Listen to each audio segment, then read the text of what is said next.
வணக்கம். நைட்ல வீட்ட கூட்டுறது உண்மையாவே தப்பா? இந்த பழக்கத்தோட பின்னணிய இன்னைக்கு நாம அலசி ஆராயப் போறோம். நைட்ல பெருக்குனா லக்ஷ்மி போயிடுவா. நம்ம வீட்ல பெரியவங்க சொல்லி கண்டிப்பா இத நாம கேட்டிருப்போம் இல்லையா? ஆனா இதுல ஒரு ட்விஸ்ட் இருக்கு. இது நிஜமாவே உண்மையா இல்ல ஒரு காலத்தோட வெறும் நம்பிக்கையா? சரி, கொஞ்சம் பின்னாடி போவோம். கரண்ட் இல்லாத அந்த காலத்துல நைட் ஆனா வீட்ல வெளிச்சம் ரொம்ப கம்மி. அந்த இருட்டல கூட்டும்போது சின்ன நாணயம், நகையெல்லாம் குப்பையோட குப்பையா தெரியாம தூக்கி போட்டுருவாங்க. ஆனா இன்னைக்கு நம்ம வீட்ல இருக்கிற பிரகாசமான லைட்ஸ் அந்த பழைய பிரச்சனைக்கு சுத்தமா இடமே இல்லாம பண்ணிடுச்சு.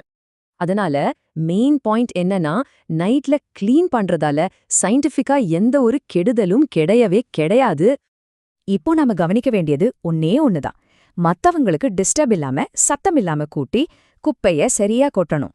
சுத்தம் தான் முக்கியம், டைம் இல்ல. ஒரு பழைய நம்பிக்கை உங்க ரொட்டீனை ஏன் மாத்தணும்? யோசிச்சு பாருங்க.